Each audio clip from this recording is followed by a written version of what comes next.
Hello, this is Dylan Miller on Daily Dose of Dylan, Google Podcast, Spotify, Spreaker, or iHeartRadio. This is Dylan Miller on Daily Dose of Dylan. Alright, we have some pretty good stuff today. I think by the time this is going to get to you, the NBA draft's going to be over, but I'm going to share my thoughts on what I think is going to happen. So it looks like, just from the reports I've seen, it seems like Jabari Smith is locked in at number 1 for the Magic.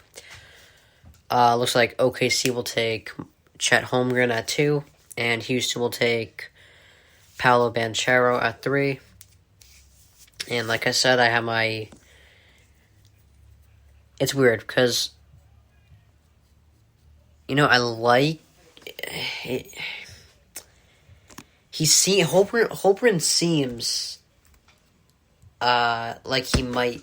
Like, he looks good. Like, he looks like he can be a standout player in the league. He has a similar build to Kevin Durant, 7 foot, and he can really shoot well.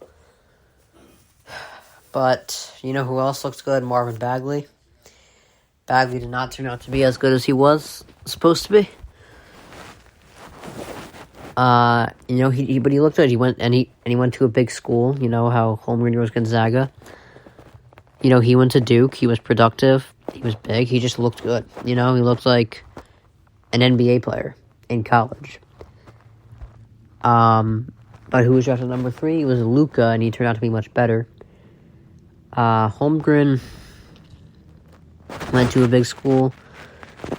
Looks like he'll be a good player. Not sure if he really will, because it's a tough call. It really is. With Holmgren. But like I said, if anyone is going to draft him with less of a risk, it's OKC, because they have 3 other picks to fall back on. So, if anyone was going to take the risk, it's them. Alright. So the Celtics are apparently at the top of the list if Bradley Beal decides to force his way out of Washington, which he said he made a decision. He kind of he really just left everyone on a cliffhanger. He said he made a decision and we will figure it out eventually. He's not going to tell anyone what his decision is, so we'll see what he does, but it seems like the Celtics are at the top of the list. And honestly, if the Celtics could trade Smart for Bradley Beal, I'd do it. They have enough defense, even without Marcus Smart. And think about it. You scored less than 100 points in each of your last 3 games, and that's what lost you the finals. If you add a scorer like Bradley Beal, you'll be significantly better in the scoring area, which is what Brad Stevens was looking to do. He said it yesterday. And Bradley Beal, he averages like 26 points a game. It'll be a really... I think it will be a big pickup for them if they get Bradley Beal. For the Wizards, it's like I said this, it's tough because you have to view both sides of it and see if it's fair. Like Marcus Smart, but I think it might be a win-win because Marcus Smart is a great defender and he is very impactful. He's an underrated player, really. I don't know. I think the Celtics would get a better short-term effect out of it. I think they'd win faster with that trade. But honestly, if I'm looking at it from a Celtics perspective, I'd 100% do it. Get you the scoring that you haven't had for a while. Or no, the scoring that you lacked in the last 3 games of the finals. Think about it, if you scored a few more points, you'd be a lot closer to winning. And that's the obvious. Because Beal would add obviously a lot of points. And even though they lost the last 3 games, they never lost any of them really big. You know, they lost games 4 and 5 by 10. Then game 6 by 13. But you know what? Who's to say Bradley Beal couldn't, be the difference maker in adding the 10 points that were needed to beat them? All right. Moving on to Mike Tomlin. I like Mike Tomlin, honestly. As a coach, I'm just a little iffy about the Steelers' situation, It's like, but Tomlin, 15 straight winning seasons, or 15 straight seasons without any of them being a losing season is hard to argue with. The NFL record. I mean, you can't. But he said that developing young players is simply just coaching, and he's right. It's kind of your job as a coach. You want to develop players into the great players that they become, because despite all the talent they have, if they don't have a good coach, the talent is only going to get them so far. And he always just, he picks the right things to say. He's very, I think methodical is the word of, I don't know. Whoa. He just picks the right words, really. All right. And I love his energy too. I don't know. It's like it's hard to evaluate him right now, because he's a good coach. There's no debating that, but I don't know how successful he's going to be. I made the point about defensive coaches kind of getting phased out in the NFL. It's tough for me to buy into the Steelers this year, despite how much how highly I think of Mike Tomlin. It's like you got a mainly defensive team. You got a rookie quarterback in a division with Lamar Jackson and Joe Burrow. It's just doesn't sound. I just don't see them finishing any higher than 3rd. So the Seahawks are apparently a high level they apparently have a high level of interest for Baker Mayfield. And I believe that a better destination, I just don't think they're a good destination for him because, Pete Carroll, again, another defensive coach that's probably getting phased out a bit.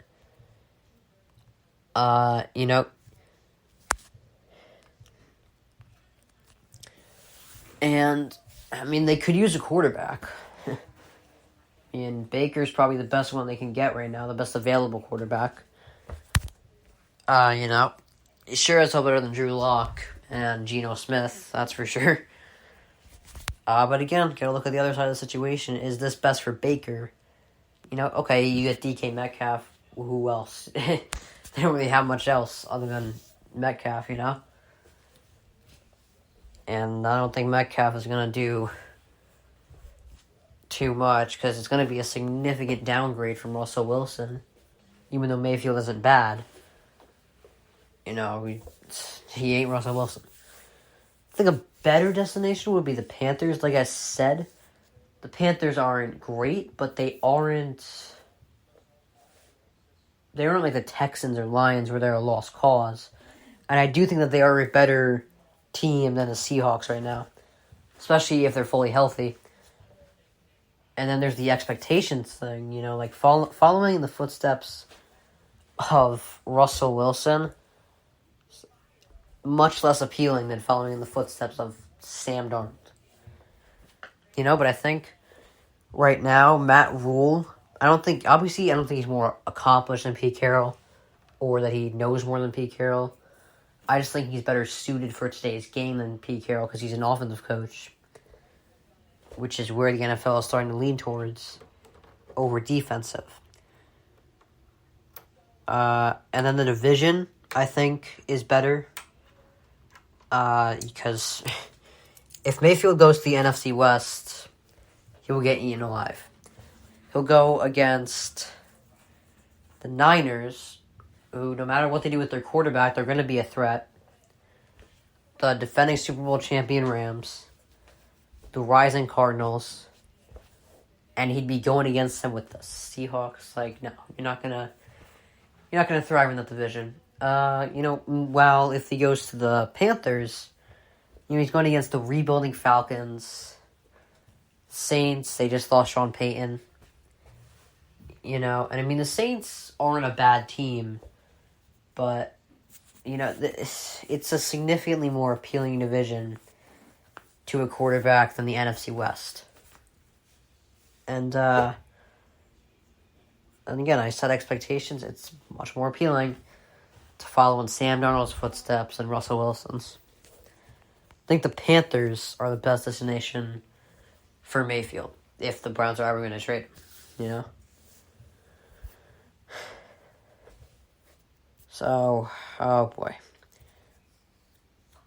I'm about to start talking a lot of, I know it's a little obnoxious how much I'm talking about how bad Kyrie is for the Lakers and how good the Lakers are for Kyrie.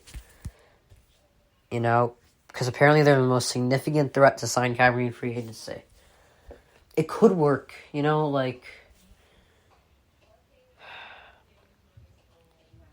could work. It's just, I don't really believe it will work.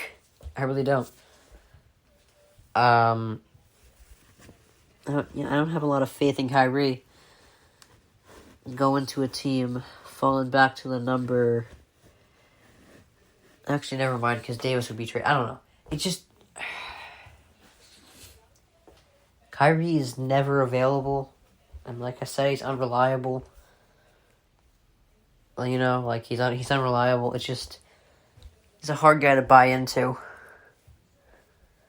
I just don't see it as a good move for the Lakers. But, if the Lakers want to be a mess, they can. And who the hell knows? Maybe it works. It might. And by the way, KD is apparently not recruiting free agents to the Nets. That's a story that came out. I think it's obvious why he's doing that. He's doing it because he probably thinks Kyrie's going to be signed. But honestly, I think if I were KD, I'd push for Kyrie to be traded. Like I said, it's best for the Nets, best for Kyrie to leave, for him to be traded. But I don't know if it's best for any other team to get Kyrie. So, I don't know.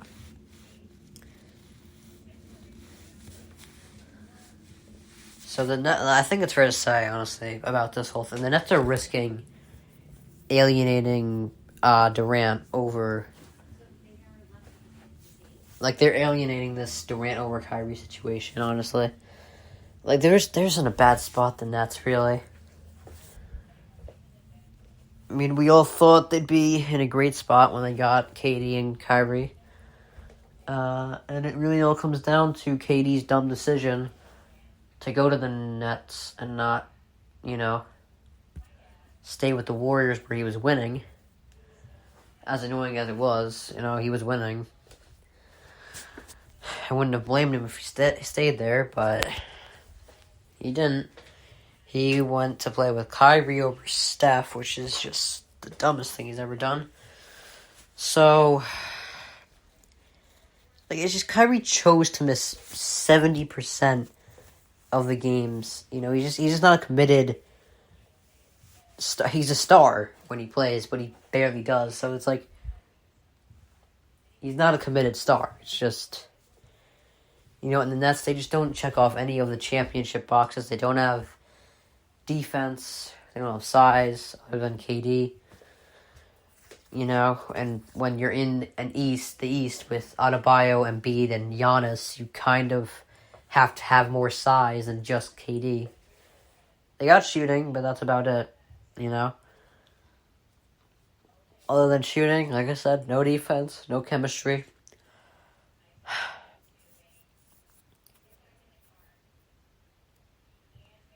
Like, Nash is a question mark of a coach. They got no bench. Like, if KD stayed with the Warriors, he'd probably have, 5 rings.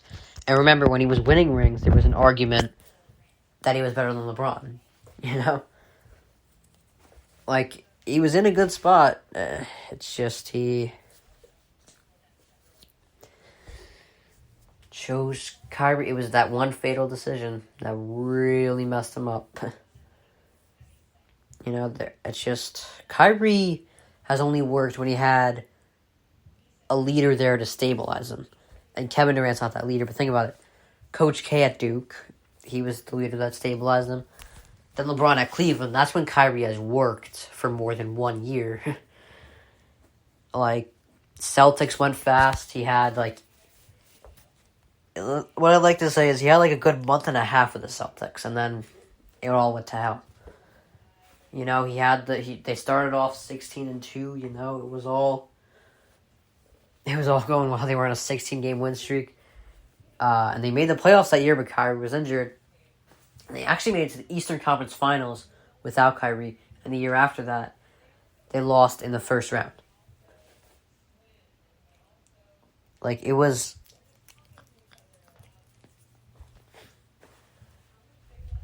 Kyrie made them worse, actually. When they didn't have him, they were better. I think that speaks for itself.